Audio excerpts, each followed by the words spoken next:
Cher manager, bonjour. Je suis Julien Godefroy, consultant et formateur en management. Pour progresser facilement dans votre management, je vous invite tout de suite à télécharger gratuitement mon e-book de plus de 40 conseils pour engager vos équipes. Vous trouverez le lien dans la description. Pensez aussi à vous abonner à ma chaîne YouTube pour consulter mes dernières vidéos.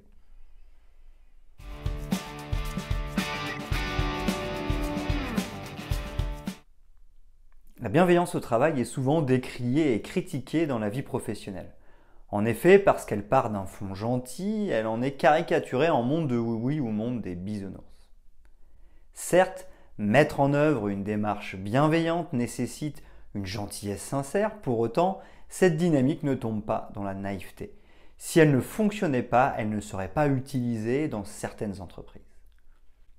J'entends par là le fait que les entreprises qui utilisent la bienveillance au travail connaissent des progressions de chiffre d'affaires ou des gains de productivité. C'est donc une démarche très rentable et bénéfique pour l'environnement de travail. Voici donc le mode de fonctionnement de la bienveillance. Avoir une attitude gentille par rapport à l'autre, ce qui a pour conséquence des gains financiers et bien évidemment humains, comme nous le verrons. C'est donc une spirale très positive qui permet de faire fonctionner le capitalisme de manière éthique. Mais avant de se lancer, il est nécessaire de bien comprendre toute la démarche. Nous ferons donc un point sur la définition de la bienveillance au travail pour ensuite décrire 5 grands avantages. Enfin, nous mettrons en lumière les 4 points de vigilance majeure qui sont essentiels pour s'assurer du bon déroulement des opérations.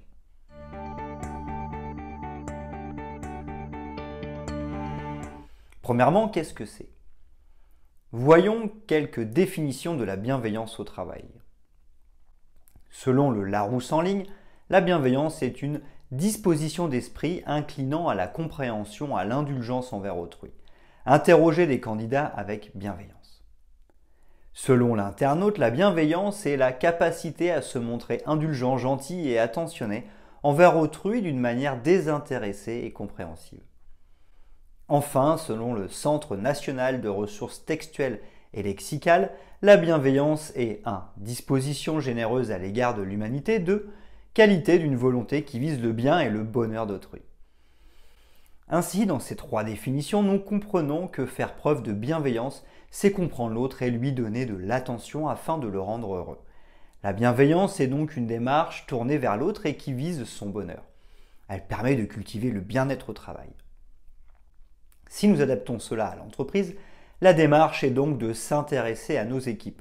Nous chercherons à les comprendre et à leur donner de l'importance pour favoriser leur épanouissement et le bien-être au travail.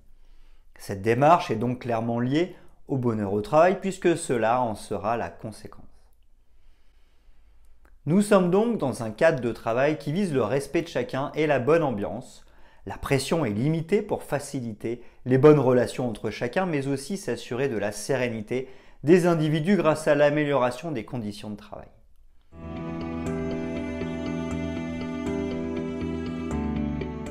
Deuxièmement, les 5 grands avantages. La bienveillance entraînant un sentiment de mieux-être du salarié, nous pouvons reprendre les conclusions du MIT qui disait « Les salariés heureux sont 2 fois moins malades, 6 fois moins absents, 9 fois plus loyaux, 31% plus productifs et 55% plus créatifs. » Baisse de l'absentéisme et du turnover.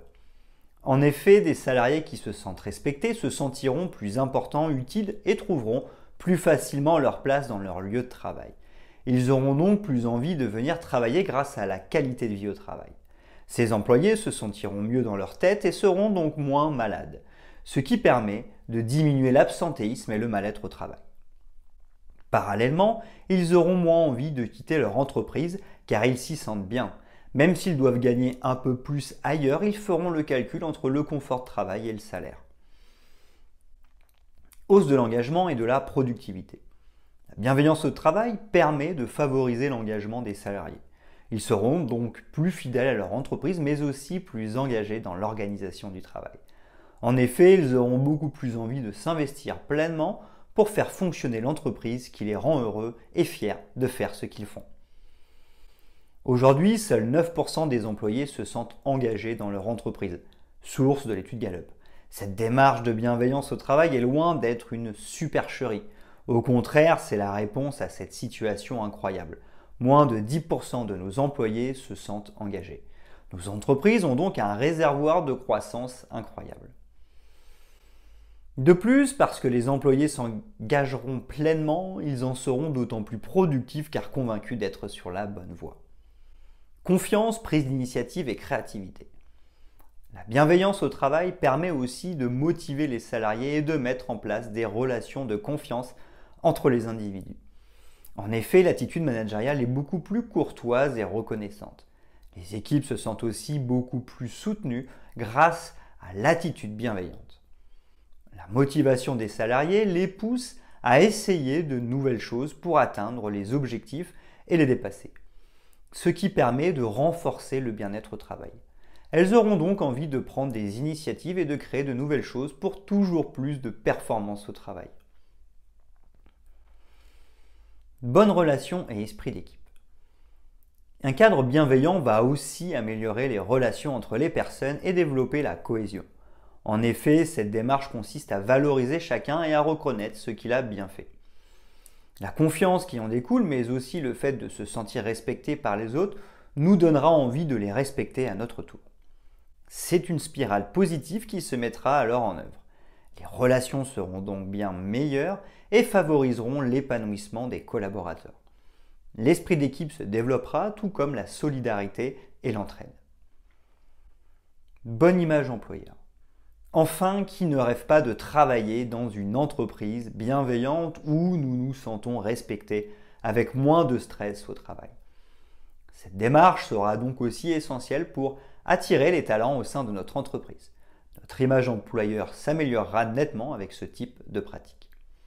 Des concours comme Great Place to Work classent les entreprises suivant s'il y fait bon travailler ou non.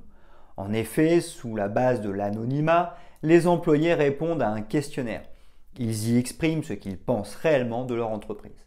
Les résultats sont ensuite communiqués publiquement et les entreprises sont classées.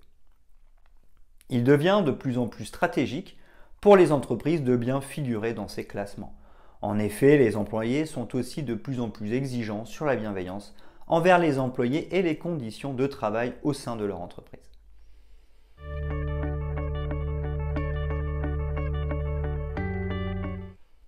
Troisièmement, les 4 points de vigilance majeure. Mais mettre en œuvre une démarche de bienveillance au travail n'est pas sans piège. Même si les inconvénients n'existent pas, le vrai risque réside non seulement sur le manque de bienveillance, mais également dans une mauvaise mise en pratique de la bienveillance au travail. Il pourrait en découler des relations biaisées entre les personnes et des collaborations entre les personnes bancales. À terme, les performances de l'entreprise pourraient ne pas être au rendez-vous. Il est donc essentiel de faire bien attention au respect des 4 points suivants. Premièrement, les résistances au changement. Le management, dans le cadre d'une démarche de bienveillance au travail, se base sur la confiance. Même si la confiance n'exclut pas le contrôle, il est certain que nous sommes sur des managements donneurs de sens, responsabilisants et qui poussent à la délégation. Certains employés peuvent avoir été habitués à des managements plutôt directifs et seront donc réticents à changer, contrairement aux collaborateurs managés à travers la méthode agile. En effet, il peut aussi être très confortable de se laisser faire par les managers. Ils décident de tout et l'employé n'a plus qu'à appliquer. Il faudra donc se laisser le temps de manager le changement pour ne pas aller trop vite dans la mise en œuvre de la démarche de la bienveillance au travail. Attention aussi à ne pas croire que seules les anciennes générations ont été habituées au management directif et seront donc réfractaires au changement. Tout dépend des croyances, du mode de fonctionnement et de l'histoire de chacun. Il faudra donc détecter au cas par cas les personnes les plus sensibles au changement. Deuxièmement, ne pas faire copain-copain. Comme nous le verrons dans la 4e partie, le management bienveillant va nécessiter une proximité plus importante avec nos équipes pour améliorer la qualité de vie au travail. En effet, il est très important d'apprendre à mieux les connaître pour mieux les comprendre. Pour autant, il n'est pas question de se comporter en copain-copain. Nous ne sommes pas dans l'obligation de connaître les moindres détails de leur vie personnelle ni de les inviter à manger à la maison pour savoir qui elles sont et leur donner de l'importance. Attention donc à ne pas tomber trop facilement dans la familiarité. Un respect mutuel et sincère ainsi qu'une bonne compréhension dans un environnement bienveillant permettra une bonne collaboration au travail. Trop de familiarité pourrait conduire à un mauvais positionnement de chacun alors que chacun doit tenir sa place pour favoriser la performance de l'équipe. Troisièmement, la sincérité. Le management bienveillant et le fait que chacun soit dans cette démarche ne signifie pas qu'il faut se faire des courbettes et un grand sourire tout en pensant le contraire. Ce point est crucial. Il faut de la sincérité dans la démarche. Il faut y croire et avoir envie d'être bienveillant à l'égard de ses équipes. Sinon, il ne faut pas se lancer dans cette démarche. En effet, si certains font semblant et d'autres sont sincères, il est certain que les relations entre chacun ne seront pas au même niveau. Il y aura donc de l'hypocrisie et donc des relations malsaines. Comme tout finit par se savoir, l'hypocrisie finira par se savoir. Certains se rendront donc compte que leurs collègues, voire leurs managers ont menti. La confiance sera ébranlée. Il sera donc impossible de motiver les équipes et de poursuivre la démarche. De plus, les relations seront cassées et il sera extrêmement difficile de recoller les morceaux. L'hypocrisie et le manque de sincérité peuvent donc décrédibiliser toute la démarche. Quatrièmement, le droit à l'erreur. Enfin, la bienveillance au travail nécessite un droit à l'erreur pour chacun. En effet, la prise d'initiative et la créativité conduiront à tester de nouvelles choses. Certaines fois, des erreurs seront donc commises et nous devrons alors les accepter, car elles font partie de la démarche. De plus, il faudra réagir avec grande bienveillance face à ces erreurs.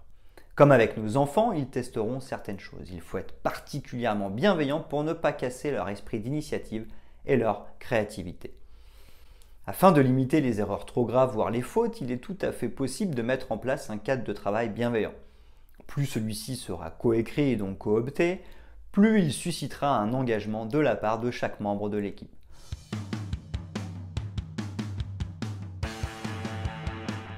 Pour compléter cette vidéo, je vais rebondir sur le dernier point. En effet, ce n'est pas parce que le management en place est bienveillant qu'il n'existe pas de cadre de travail. La bienveillance est loin d'être laisser tout faire. Ensuite, il existe un paradoxe fondamental que je souhaite évoquer dans la bienveillance. Pour garantir la bienveillance, nous ne pouvons pas toujours être bienveillants. Par exemple, un collaborateur qui ne respecte pas les règles du jeu ne pourra pas poursuivre l'aventure. Il risquerait de compromettre toute la démarche. Certes, nous pouvons être bienveillants dans la forme. Cependant, dans le fond, il nous faudra trouver un accord pour mettre un terme à son aventure.